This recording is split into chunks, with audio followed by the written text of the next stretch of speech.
sebagai salah satu tugas mata kuliah Ulumul Quran dan Hadis. Dalam video ini akan membahas mengenai biografi Imam Syafi'i. Selanjutnya, Imam Syafi'i adalah pendiri mazhab Syafi'i, yang dimana mazhab ini banyak dianut oleh umat muslim di Indonesia. Selanjutnya mengenai nasab dan nama lengkap dari Imam Syafi'i adalah Muhammad bin Idris bin Al-Abbas bin Utsman bin Syafi' bin As-Sa'if bin Ubaid bin Abdul Yazid bin Hashim bin Al-Muttalib bin Abdul Manaf bin Qusay bin Kilab bin Murrah bin Ka'ab bin Lu'ay bin Khalid bin Fihr bin Malik bin An-Nadar bin Kinanah bin Kuzaimah bin Mutrikah bin Ilyas bin Mudhar bin Nizar bin Ma'ad bin Adna.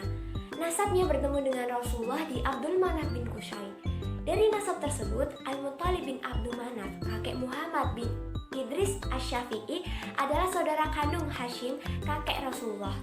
Kemudian juga saudara kandung Abdul Muttalib bin Hashim, kakek Rasulullah bernama Syifa, dinikahi oleh Ubaid bin Abdul Yazid sehingga melahirkan anak bernama As-Sa'if, ayahnya Syafi'. Kemudian mengenai kelahiran Imam Syafi'i.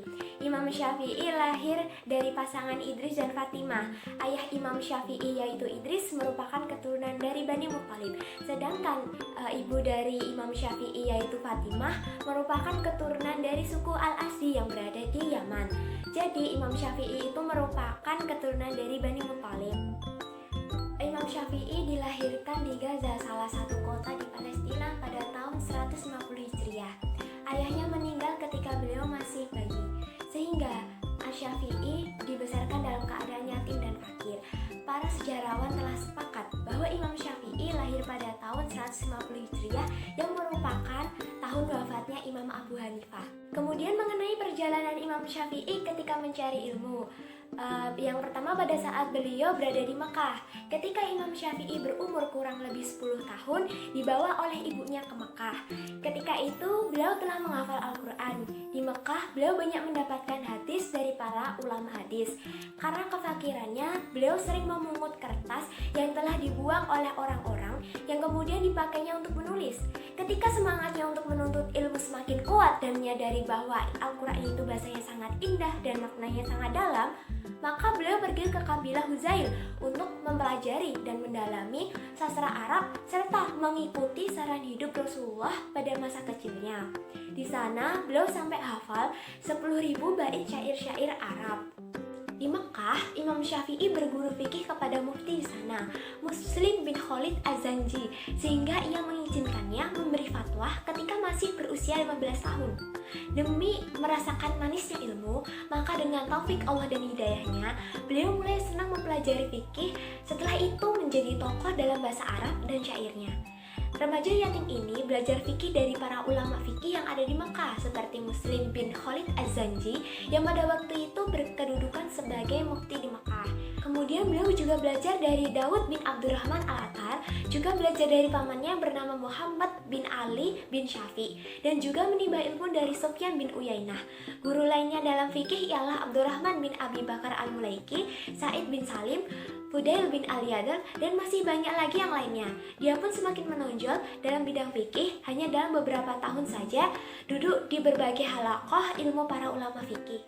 Yang kedua, pada saat Imam Syafi'i berada di Madinah.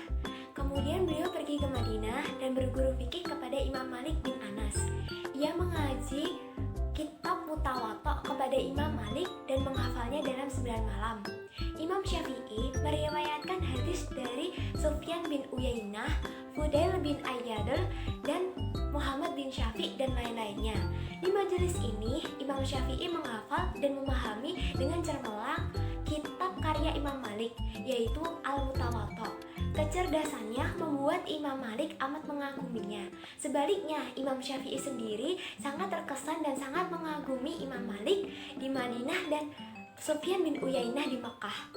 Di samping itu, Imam Syafi'i juga duduk menghafal dan memahami ilmu dari para ulama yang ada di Madinah, seperti Ibrahim bin Sa'ad, Ismail bin Ja'far, Athaf bin Khalid, Abdul Aziz Ad-Darwardi, dan Ibrahim bin Abi Yahya. Tetapi sayangnya, untuk Ibrahim bin Abi Yahya adalah pendusta dalam meriwayatkan hadis, memiliki pandangan yang sama dengan mazhab Qadariyah yang menolak untuk beriman kepada takdir dan dan berbagai kelemahan fatal lainnya. Sehingga Imam Syafi'i, khususnya di akhir hayatnya, beliau tidak mau lagi menyebut nama Ibrahim bin Abi Yahya dalam berbagai periwayatan ilmunya. Yang ketiga, pada saat Imam Syafi'i berada di Yaman, Imam Syafi'i kemudian pergi ke Yaman dan bekerja hanya beberapa waktu di sana. Sederet ulama yang pernah didatangi oleh Imam Syafi'i seperti Mutarrif bin Mazid, Hisham bin Yusuf Al-Qadri, dan banyak lagi lainnya. Setelah itu, beliau melanjutkan perjalanannya ke kota Baghdad di Irak. Yang keempat, pada saat Imam Syafi'i berada di Baghdad, Irak, beliau kemudian pergi ke Baghdad pada tahun 183 Hijriah dan tahun 195 Hijriah. Di Baghdad, beliau menimba ilmu dengan Muhammad bin Hasan yang merupakan seorang ahli fikih di negeri Irak. Dan beliau bertukar pikiran dengan Khalifah Harun ar-Rasyid hingga mengena di hati Khalifah Harun ar-Rasyid. Dan yang kelima, pada saat Imam Syafi'i berada di Mesir. Di Mesir, beliau menuliskan mazhab baru, yaitu Qaul Jadid. Sedangkan mazhab lamanya di Baghdad disebut Qaul Qadim.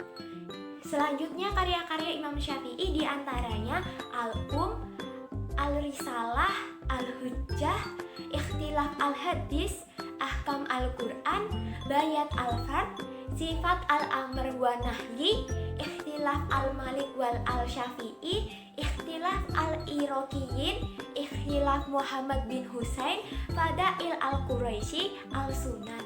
Di akhir hayatnya, Imam Syafi'i sibuk berdakwah, menyebarkan ilmu dan mengarang di Mesir, sampai hal itu memberikan madarat pada tubuhnya. Maka beliau pun terkena penyakit basir, dan pada akhirnya Imam Syafi'i pun wafat di Mesir pada tahun 204 Hijriah pada usia 54 tahun. Demikian video mengenai biografi Imam Syafi'i. Mohon maaf bila ada kekurangan dalam penyampaiannya, dan mohon maaf bila ada salah pengucapannya. Terima kasih. Wassalamualaikum warahmatullahi wabarakatuh.